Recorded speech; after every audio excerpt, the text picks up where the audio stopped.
Can't be much further, can it? Croaked Ron, hours later, as the sun started to sink into the floor of a cloud, staining it a deep pink.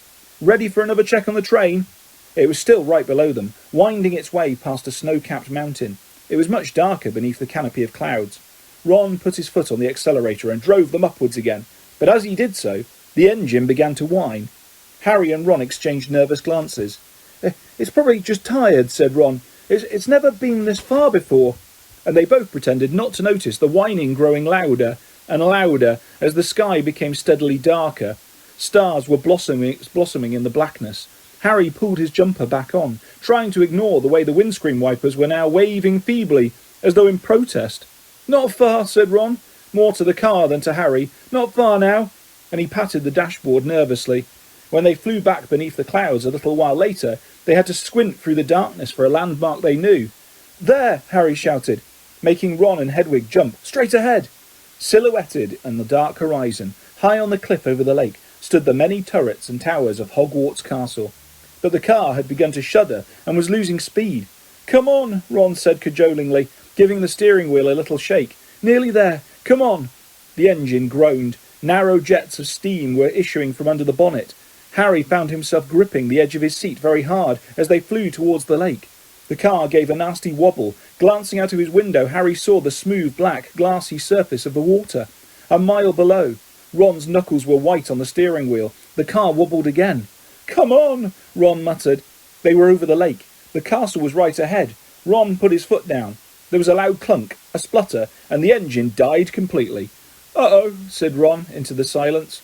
The nose of the car dropped. They were falling, gathering speed, heading straight for the solid castle wall. No! Ron yelled, swinging the steering wheel around. They missed the dark stone wall by inches as the car turned in a great arc, soaring over the dark greenhouses, then the vegetable patch, and then out over the black lawns, losing height all the time. Ron let go of the steering wheel completely and pulled his wand out of his back pocket. Stop! Stop! He yelled, whacking the dashboard and the windscreen, but they were still plummeting, the ground flying up towards them. Mind that tree! Harry bellowed, lunging for the steering wheel, but too late. Crunch! With an ear-splitting bang of metal on wood, they hit the thick tree trunk and dropped to the ground with a heavy jolt. Steam was billowing from under the crumpled bonnet. Hedwig was shrieking in terror. A golf ball-sized lump was throbbing on Harry's head where he had hit the windscreen, and to his right, Ron let out a low, despairing groan. Are you okay? Harry said urgently. My wand, said Ron in a shaky voice. Look at my wand. It had snapped, almost in two. The tip was dangling limply, held on by a few splinters. Harry opened his mouth to say he was sure they'd be able to mend it up at the school, but he never even got started.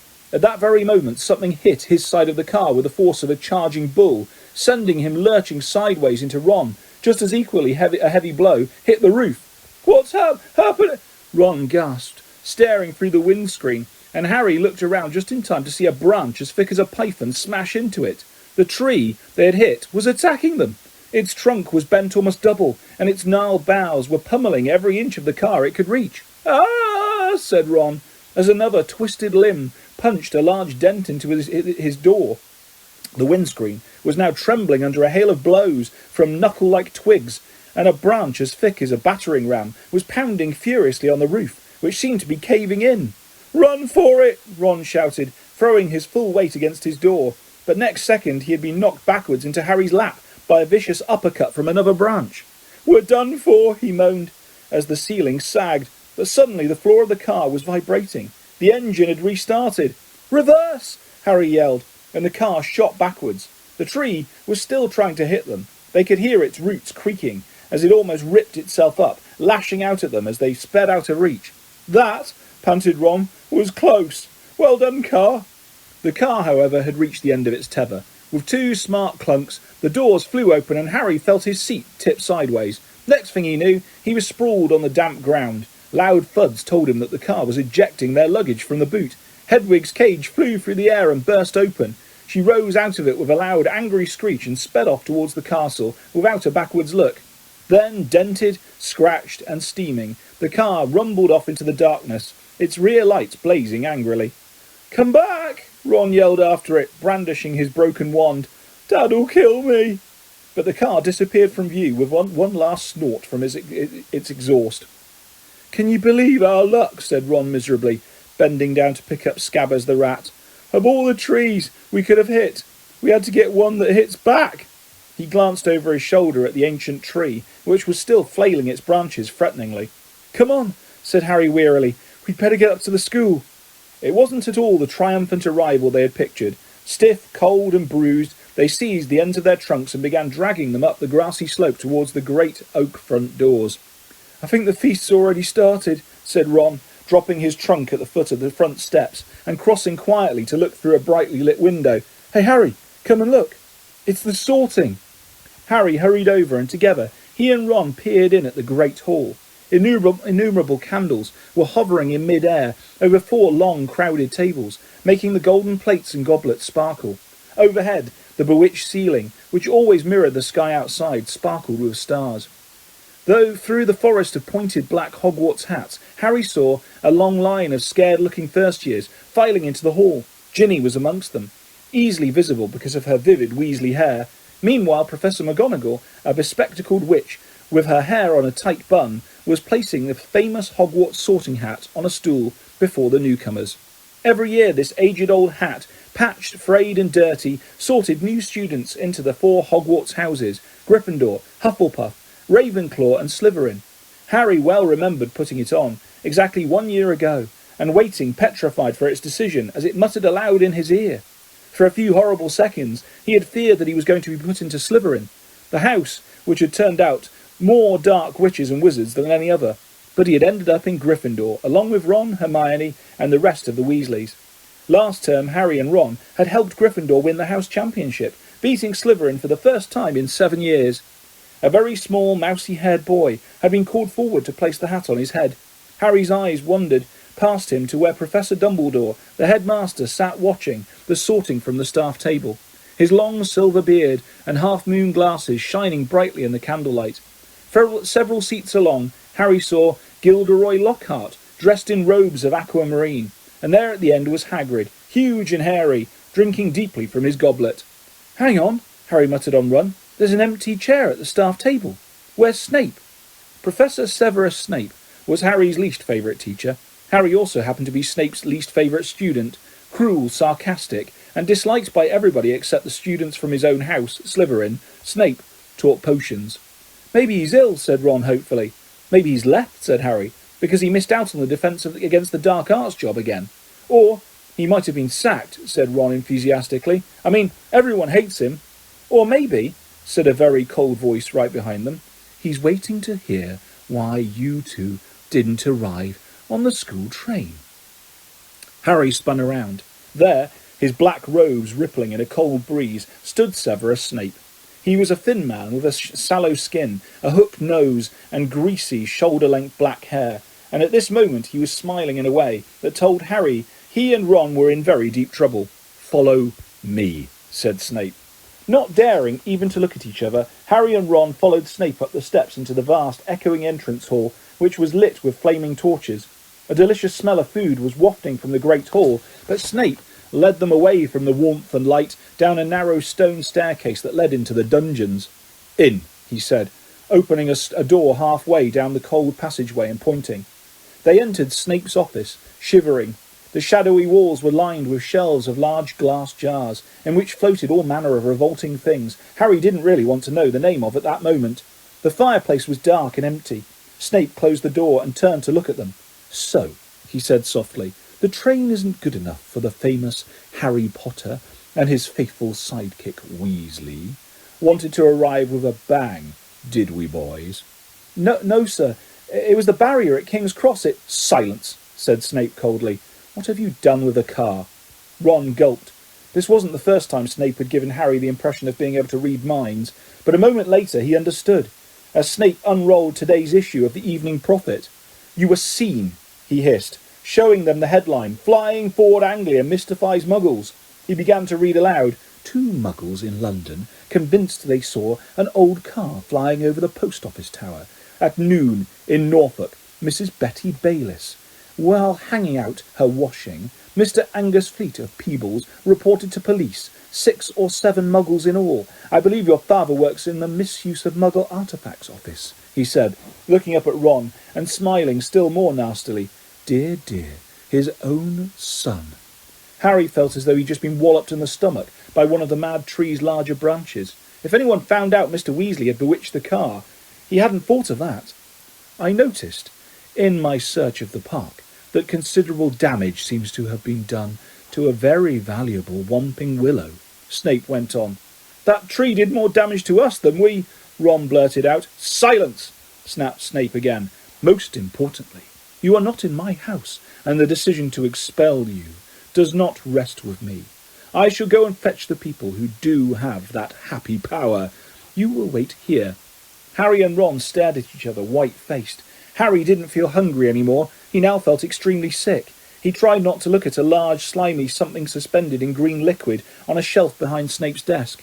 If Snape had gone to fetch Professor McGonagall, head of Gryffindor House, they were hardly any better off. She might be fairer than Snape, but she was still extremely strict. 10 minutes later, Snape returned, and sure enough, it was Professor McGonagall who accompanied him.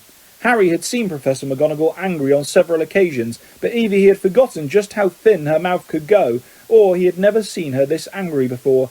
She raised her wand the moment she entered. Harry and Ron both flinched, but she merely pointed it at an empty fireplace where flames suddenly erupted. Sit, she said, and they both backed into chairs by the fire.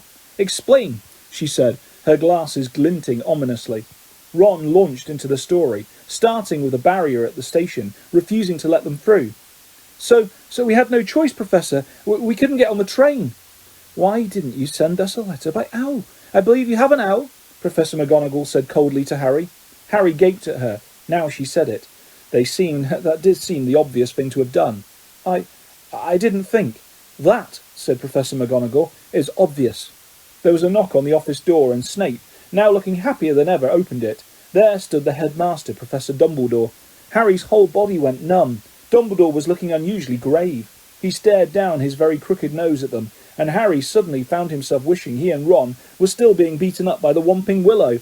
There was a long silence, and then Dumbledore said, Please explain why you did this. It would have been better if he had shouted.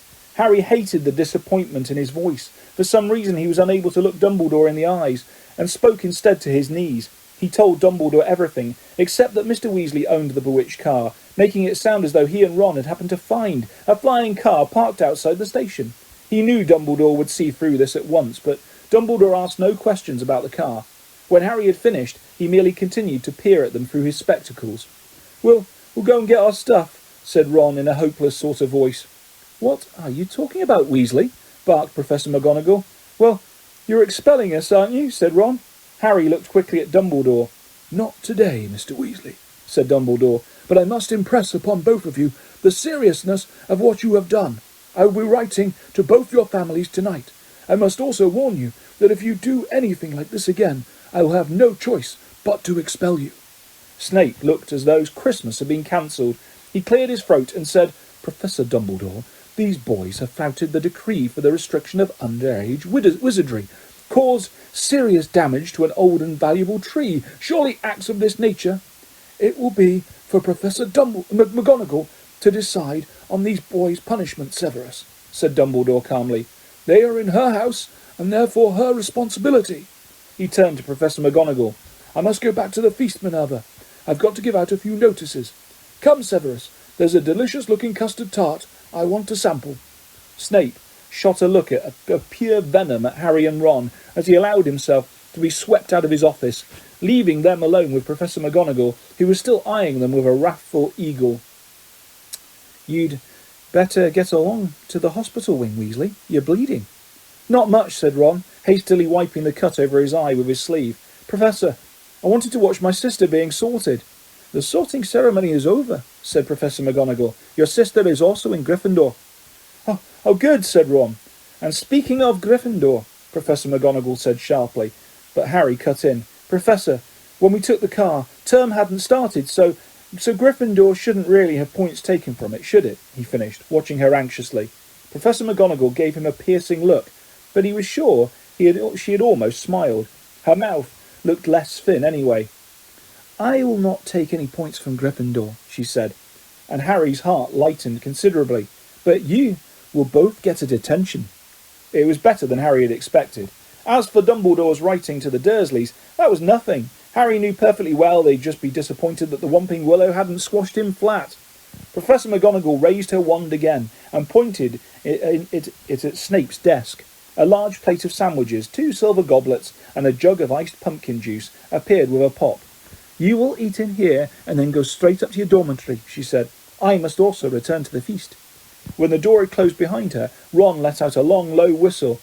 "Oh, I thought we'd had it," he said, grabbing a sandwich. "So did I," said Harry, taking one too. "Can you believe our luck, though?" said Ron thickly through a mouthful of chicken and ham. "Fred and George must have flown that car 5 or 6 times, and no Muggle ever saw them." He swallowed and took another huge bite. "Why couldn't we get through the barrier?" Harry shrugged. "We'll have to watch our step from now on, though," he said, taking a grateful swig of pumpkin juice. "Wish we'd have gone up for the feast." "She didn't want us showing off," said Ron sagely. "Doesn't want people to think it's clever, arriving by flying car." When they had eaten as many sandwiches as they could, the plate kept refilling itself. They rose and left the office, treading the familiar path to Gryffindor Tower. The castle was quiet. It seemed that the feast was over. They walked past muttering portraits and creaking suits of armour, and climbed narrow flights of stone stairs, until at last they reached the passage where the secret entrance to Gryffindor Tower was hidden. Behind an oil painting of a very fat woman in a pink silk dress. "Password," she said, as they approached. Said Harry. They didn't know the New Year's password, not having met a Gryffindor prefect yet, but help came almost immediately. They heard hurrying feet behind them and turned to see Hermione dashing towards them. "There you are. Where have you been? The most ridiculous rumours. Someone said you'd been expelled for crashing a flying car." "Well, we haven't been expelled," Harry assured her. "You're not telling me you did fly here," said Hermione, sounding almost as severe as Professor McGonagall. "Skip the lecture," said Ron impatiently. "Tell us the new password." "It's Wattlebird," said Hermione impatiently. "But that's not the point." Her words were cut short, however, as the portrait of the fat lady swung open and there was a sudden storm of clapping. It looked as though the whole of Gryffindor House was still awake, packed into the circular common room, standing on the lopsided tables and squashy armchairs, waiting for them to arrive. Arms reached through the portrait hole to pull Harry and Ron inside, leaving Hermione to scramble in after them. "Brilliant," yelled Lee Jordan. "Inspired. What an entrance. Flying a car right into the Whomping Willow. People will be talking about that for years." "Good on you," said a 5th year Harry had never spoken to. Someone was patting him on the back as though he'd just won a marathon. Fred and George pushed their way to the front of the crowd and said together, "Why couldn't you have called us back, eh?" Ron was scarlet in the face, grinning embarrassedly, but Harry could see one person who didn't look happy at all. Percy was visible over the heads of some excited first years, and he seemed to be trying to get near enough to start telling them off. Harry nudged Ron in the ribs and nodded in Percy's direction. Ron got the point at once. "Got to get upstairs. Bit tired," he said, and the two of them started pushing their way towards the door on the other side of the room, which led to a spiral staircase in the dormitories. "Night," Harry called back to Hermione, who was wearing a scowl just like Percy's. They managed to get to the other side of the common room, still having their backs slapped, and gained the piece of the staircase. They hurried up it, right to the top, and at last reached the door of their old dormitory, which now had a sign on it saying second years. They entered the familiar circular room, with its 5 four-posters hung with red velvet, and its high, narrow windows. Their trunks had been brought up for them, and placed at the ends of their beds. Ron grinned guiltily at Harry. "I know I shouldn't have enjoyed that or anything, but—" The dormitory door flew open, and in came the other second-year Gryffindor boys, Seamus Finnegan, Dean Thomas and Neville Longbottom. "Unbelievable," beamed Seamus. "Cool," said Dean. "Amazing," said Neville, awestruck. Harry couldn't help it. He grinned too. The next day, however, Harry barely grinned once. Things started to go downhill from breakfast in the Great Hall. The 4 long house tables were laden with tureens of porridge, plates of kippers, mountains of toast and dishes of eggs and bacon. Beneath the enchanted ceiling, today a dull, cloudy grey. Harry and Ron sat down to the Gryffindor table next to Hermione, who had her copy of Voyages with Vampires propped open against a milk jug. There was a slight stiffness in the way she said "morning," which told Harry that she was still disapproving of the way they had arrived. Neville Longbottom, on the other hand, greeted them cheerfully. Neville was a round-faced and accident-prone boy with the worst memory of anyone Harry had ever met. "Post due any minute. I think Gran's sending on a few things I forgot." Harry had only just started his porridge when, sure enough, there was a rushing sound overhead, and 100 or so owls streamed in, circling the hall and dropping letters and packages into the chattering crowd.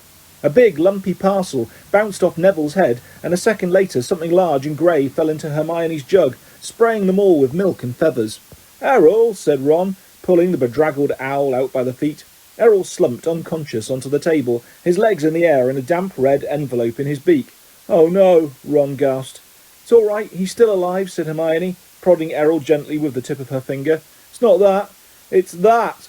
Ron was pointing at the red envelope. It looked quite ordinary to Harry, but Ron and Neville were both looking at it as though they expected it to explode. "What's the matter?" said Harry. She sent me a howler," said Ron faintly. "You'd better open it, Ron," said Neville, in a timid whisper. "It'll be worse if you don't. My gran sent me one once, and I ignored it, and it was horrible."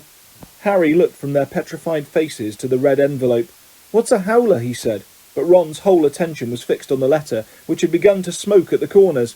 "Open it," Neville urged. "It'll be over in a few minutes." Ron stretched out a shaking hand, eased the envelope from Errol's beak and slit it open. Neville stuffed his fingers in his ears. A split second later, Harry knew why. He thought for a moment it had exploded.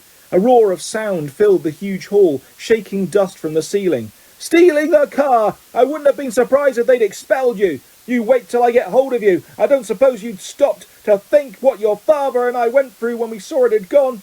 Mrs. Weasley's yells, 100 times louder than usual, made the plates and spoons rattle on the table and echoed deafeningly off the stone walls. People throughout the hall were swivelling around to see who had received the howler, and Ron sank so low in his chair that only his crimson forehead could be seen. "Letter from Dumbledore last night. I thought your father would die of shame. We didn't bring you up to behave like this. You and Harry could both have died." Harry had been wondering when his name was going to crop up. He tried very hard to look as though he couldn't hear the voice that was making his eardrums throb. "Absolutely disgusted. Your father's facing an inquiry at work. It's entirely your fault, and if you put another toe out of line, we'll bring you straight back home." A ringing silence fell.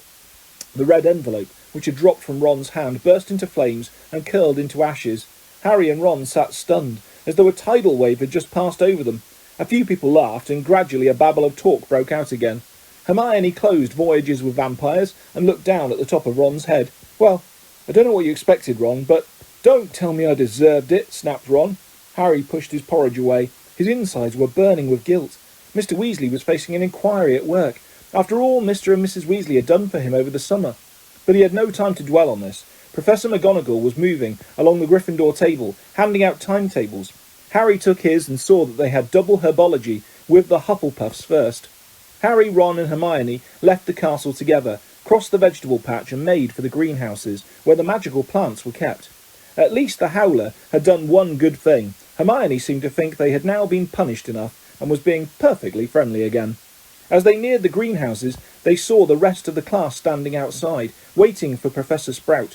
Harry, Ron and Hermione had only just joined them when she came striding into view across the lawn, accompanied by Gilderoy Lockhart. Professor Sprout's arms were full of bandages, and with another twinge of guilt, Harry spotted the Whomping Willow in the distance, several of its branches now in slings. Professor Sprout was a squat little witch who wore a patched hat over her flyaway hair. There was usually a large amount of earth on her clothes, and her fingernails would have made Aunt Petunia faint. Gilderoy Lockhart, however, was immaculate in sweeping robes of turquoise, his golden hair shining under a perfectly positioned turquoise hat with gold trimming. "Oh, hello there," Lockhart called, beaming around at the assembled students. "Just been showing Professor Sprout the right way to doctor a Whomping Willow, but I don't want you running away with the idea that I'm better at herbology than she is. I just happen to have met several of these exotic plants on my travels."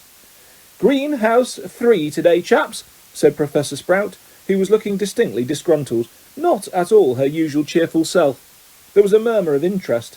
They had only ever worked in Greenhouse 1 before. Greenhouse 3 housed far more interesting and dangerous plants. Professor Sprout took a large key from her belt and unlocked the door. Harry caught a whiff of damp earth and fertilizer, mingling with the heavy perfume of some giant umbrella-sized flowers dangling from the ceiling. He was about to follow Ron and Hermione inside when Lockhart's hand shot out. "Harry, I've been wanting a word. You don't mind if he's a couple of minutes late, do you, Professor Sprout?" Judging by Professor Sprout's scowl, she did mind, but Lockhart said, "That's the ticket. and closed the greenhouse door in her face. "Harry," said Lockhart, his large white teeth gleaming in the sunlight as he shook his head. "Harry, Harry, Harry." Completely nonplussed, Harry said nothing. "When I heard, well, of course, it was all my fault. Could have kicked myself." Harry had no idea what he was talking about. He was about to say so when Lockhart went on. "Don't know when I've been more shocked. Flying a car to Hogwarts. Well, of course, I knew at once why you'd done it. Stood out a mile. Harry, Harry, Harry." It was remarkable how he could show every one of these brilliant teeth, even when he wasn't talking. "Gave you a taste of publicity, didn't I?" said Lockhart. "Gave you the bug. You got into the front page of the paper with me, and you couldn't wait to do it again." "Oh, no, Professor, see." "Harry, Harry, Harry," said Lockhart, reaching out and grasping his shoulder. "I understand. Natural to want a bit more once you've had the first taste. And I blame myself for giving you that, because it was bound to go to your head. But see here, young man, you can't start flying cars to try and get yourself noticed. Just calm down, all right? Plenty of time for all that when you're older. Yes, I know what you're thinking. It's all right for him. He's an internationally famous wizard already. But when I was 12, I was just as much a nobody as you are now. In fact, I'd say I was even more of a nobody. I mean, a few people have heard of you, haven't they? All that business with he who must not be named." He glanced at the lightning scar on Harry's forehead. I know. It's not quite as good as winning Witch Weekly's Most Charming Smile Award 5 times in a row, as I have. But it's a start, Harry. It's a start." He gave Harry a hearty wink and strode off. Harry stood stunned for a few seconds. Then, remembering he was supposed to be in the greenhouse, he opened the door and slid inside. Professor Sprout was standing behind a trestle bench in the centre of the greenhouse. About 20 pairs of different coloured earmuffs were lying on the bench. When Harry had taken his place between Ron and Hermione, he said, "We'll be repotting mandrakes today." She said, "We'll be repotting mandrakes today. Now, who can tell me the properties of the mandrake?" To nobody's surprise, Hermione's hand was first into the air. "Mandrake, or mandragora, is a powerful restorative," said Hermione, sounding as usual, as though she had swallowed the textbook. "It is used to return people who have been transfigured or cursed to their original state." "Excellent. 10 points to Gryffindor," said Professor Sprout. "The mandrake forms an essential part of most antidotes. It is also, however, very dangerous. Who can tell me why?" Hermione's hand narrowly missed Harry's glasses as it shot up again. "The cry of the mandrake is fatal to anyone who hears it," she said promptly. "Precisely. Take another 10 points," said Professor Sprout. "Now, the mandrakes we have here are still very young." She pointed to a row of deep trays as she spoke, and everyone shuffled forward for a better look. 100 or so tufty little plants, purplish-green in colour, were growing there in rows. They looked quite unremarkable to Harry, who didn't have the slightest idea what Hermione meant by the cry of the mandrake. "Everyone take a pair of earmuffs," said Professor Sprout. There was a scramble as everyone tried to seize a pair that wasn't pink and fluffy. "When I tell you to put them on, make sure your ears are completely covered," said Professor Sprout. "When it is safe to remove them, I will give you the thumbs up. Right, earmuffs on."